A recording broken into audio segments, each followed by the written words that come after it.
Hi, this is Lucy B, and welcome to Signs from Above. This story, I truly don't know what to call this story. I guess more of a cancer scare or health scare. So basically, this is just going to be very raw, as I am currently facing a possible cancer diagnosis. Let me tell you this story. Haven't posted a story because of this situation. It's been a little stressful, so I just want to tell you what's going on. So over the last few months, I've just noticed this increase in my stomach. It's just been bloating, and I have been doing everything to try to get rid of it. I have been eating extremely healthy. I have been exercising, anything that I could do to get rid of this bulge. My daughter has noticed it and has even commented on my big belly. Kids are honest, which I do appreciate. Side note. Well, then a few weeks ago, my lower back has just been in horrible pain. I thought I was probably having a kidney stone, right? I didn't know what was causing it. But however, my stomach just kept continuing to get larger, and my clothes really truly stopped fitting. So thankfully, it's kind of been in the summer months. I've just been wearing my maxi dresses every day. I don't want to go shopping because I don't want to buy larger clothes. And even my wedding ring has been tight around my finger, which has always been big, but it swells around it. And last week I ended up in so much pain that I completely doubled over in pain. And then that night it happened again. So the next day I decided to go to urgent care. And they basically said, you're pregnant. And I told them over and over I was not pregnant, and even promised them.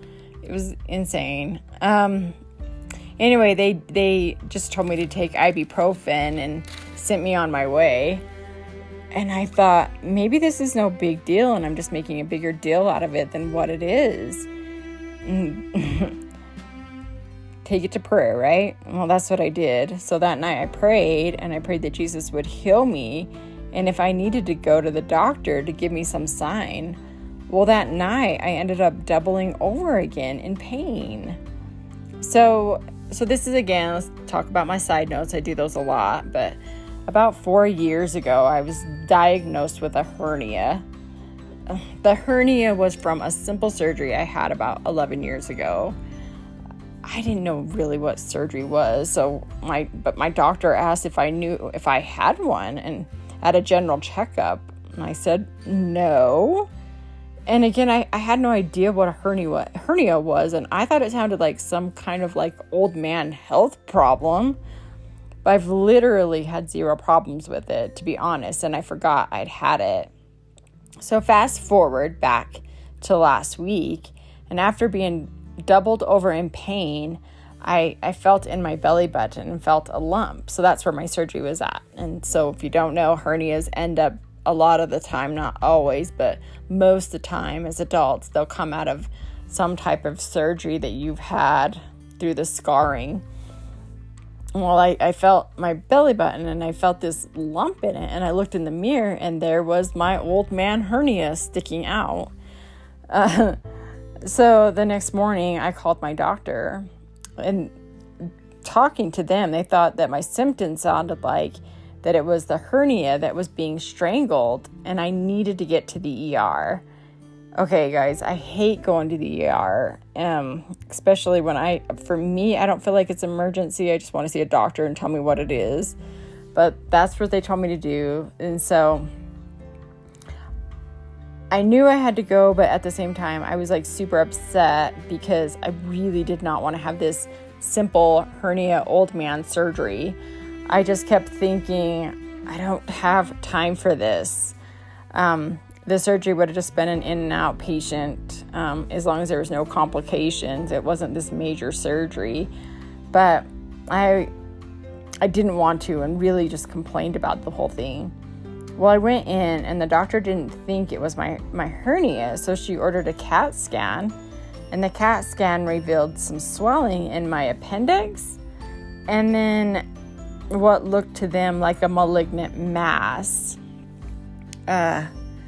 In fact, the doctor got a hold of an oncologist, and so me and my husband just sat there in shock. Here I was just complaining about needing this dumb hernia surgery to a possible life-changing diagnosis. Really, you guys, I was thinking only if I could go back to the hernia surgery at that point. Cancer, I mean, honestly, you think of that word, and as soon as you hear cancer, you automatically think death diagnosis. And so, I'm telling you guys one thing, Google is not your friend when it comes to checking things out. So when it's talking about ovarian cancer, let's just say really not on your side, and they actually call it a silent killer. Really, really, really scary, and especially having a young one. So, I don't know. I don't know. I do good, and then was told that the scans looked very bad, and I was at a high priority.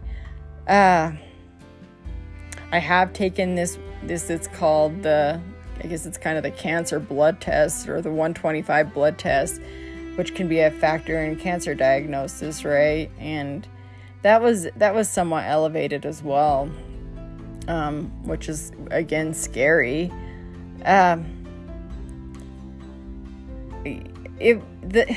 Sorry guys, I told you this is very raw, but it went to my family doctor and also to my gynecologist, and both of them looked at it and they said it looks really bad, and they were on it, and they got a hold of another oncologist. Just things like that were just seemed so terrifying, right? Like, it's like they've gotten a hold of two oncologists throughout this whole thing. The gynecologist this is bad, and everything that they've put out is high priority. Kind of where I'm sitting right now with all of this. And so, do I have the official diagnosis? No, there's more testing that has to be done. But I've really just sat through this, and I'm sure that I'm not alone, that other people have had health scares as well, right? Or you've had family members or loved ones that you've had that's had health scares, whether they were the true diagnosis in the end or not. There's scary things that go through that.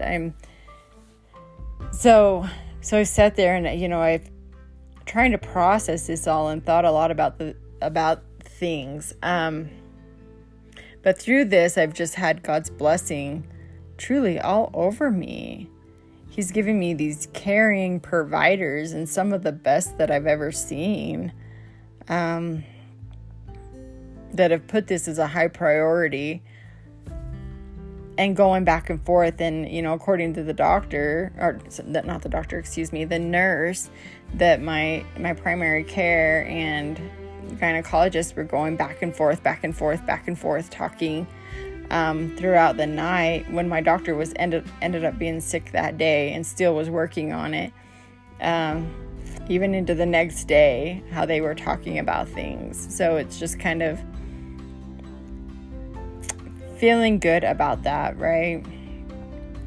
But I've seen how truly loved and cared that I am as a community of people pray and just love on me. It's not like I'm going out and telling the whole world. In fact, we've really kind of kept this from our daughter, because we didn't want her to worry in case this doesn't come out. But of course I had to tell work, and they went and told everyone else. And just, even though I don't even have an official diagnosis, and it may not be, right? But the people that have just come around me and my family and just loved on me, I've always I've never dwelt that I wasn't important in others' lives, but I truly see how special I feel that these people and truly come around me. It's pretty amazing. I've truly seen how nothing else matters but people and getting them to Christ. I pondered how people do this without Christ. I don't know. I don't know how they do it. Because I feel like, I like to think that I'm a decent prayer person. When I think of some of these people in the Bible, I feel like I have a lot of work to do. But throughout this whole process, any type of test, any type of call, anytime I had pain, anytime I was brought to my knees in prayer, and every tiny little step just mattered. And so how people do it without Christ, I don't understand. I don't know. It makes me feel sorry for them, and in a way that if they don't know Christ, and how I've been just truly taken care of in a weird way that you wouldn't know unless you knew Christ and going to him. And I don't think you would be as cared for if you didn't. I don't want to say don't cared for. Of course God cares for you. That's terrible for me to say. I don't mean it like that. But maybe feel more abandoned. How about that? And if you're not going to God for help and not asking him, it would be a scary place. Just a scary place. I don't know. It frightens me to think that. I know that, another thing that I've thought and pondered over is fear is okay. Think of when Jesus asked God to take this cup from him before he was crucified. It was scary, that moment, that hurting, that other people knowing that you're going to hurt, it's going to hurt them. I can only imagine what Jesus went through. It's crazy. I've never really related with the Job chapter of the book as much as I have during this time. And I promised I would not curse God, and I won't. I've sang praise songs throughout my fear. I've been down on my knees through this fear. I've looked at my life and noticed how many times I've complained to him, just like the Israelites in the desert, when I shouldn't have, because of how blessed I truly am. Even complaining about the dumb old man hernia surgery. And look at what happened. That hernia is what caught this mass. And if I wouldn't have had that hernia, I wouldn't have been in the ER to find it. So this annoying hernia that I'm complaining about ended up being a blessing. Weird, yeah. I've just refocused my life to really appreciate my loved ones. Goodness, I've just been blessed. I've even reached out to those which I've had tensions with, and to make things right. I'm starting to understand all other people who have had struggles and have come to talk to me about these things, such as a random phlebotomist that took my blood the other day, and she was diagnosed with an autoimmune disease and was scared to death. So here she is taking my blood, and I'm talking to her about her and just listening to this poor girl's fears, and afterwards, after she's done, she asked me for a hug. But she knew at the same time what I was facing as well, and it was like, you're not alone, right? I do love my husband, but I've noticed what a rock he is. I don't know how I would do this without him. He is just a complete rock. It's just, I take him for granted sometimes, and I shouldn't. He's so good. And then things don't matter. Seriously, they mean nothing.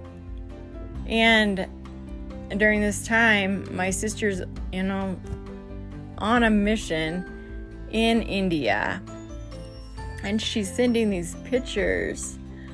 And one particular picture was this woman in this village, and she was so proud of her house that she wanted to show them her house. And it was this tiny, room. Her house was a room. And she had a bed in it, and she was so proud. She had this TV with the rabbit ears coming out of it. And her kitchen was outside, that was basically like a fire pit that was on right there. And the fact that this woman was just so proud of her house, when us Westerners kind of look at that and think, oh my goodness, how did they live like that? Oh, I feel sorry for her. No, it's made me realize it's not feeling sorry for her. She's blessed. She feels blessed by what she has. And look at what God has given to her.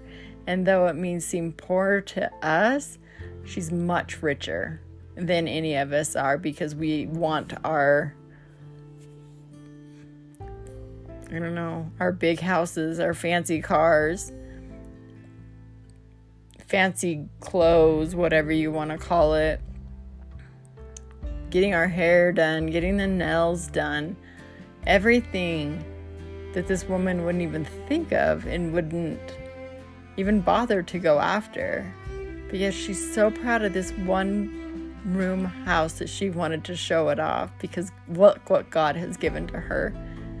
So to me, I've kind of learned, just even looking at that and facing this possible, again, you hear the word cancer, your mind goes to death.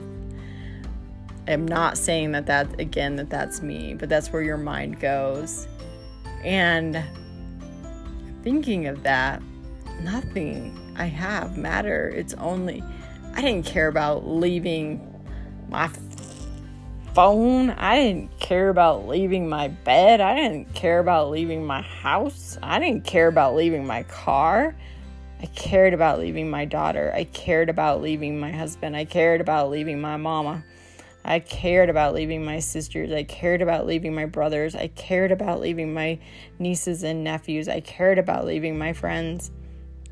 I cared about leaving those people that I thought would hurt if something were to happen. I didn't even think about the house. I didn't even care about the house. I didn't care. So what I'm saying is, when you kind of, again, just start thinking that way when you have this health scare, it doesn't matter. So here's the fact. This may or may not be cancer. Right now, I still don't know. But what I do know is that we're all dying. Every single one of us is dying right now. In 150 years, every single one of us that are on earth will be gone. We're all going to be gone unless Jesus comes by that time. So, again, and I know we all hear it, could be gone tomorrow. You never know. You never know. We're all dying. And so even though I may not be, even if this isn't cancer and I'm not dying of cancer, I'm still dying. Whether an accident takes me, whether health takes me, whether whatever it may be, or unless our Lord and Savior Jesus comes. That's the only thing. But we're still going away, right? So Jesus makes it perfectly clear what we are to do. Love the Lord your God with all your heart, your soul, and mind. and love your neighbor as yourself. And that's, my friends, is what matters. Jesus has said it himself. Love the Lord your God with all your soul, all your might, and love your neighbor as yourself. And that's why we're here. And that's all that matters. So thank you so much for listening. I will not sure what's going on. I will try to have another one up next week. We'll see, right? Stay tuned. All right. Have a great week. Bye.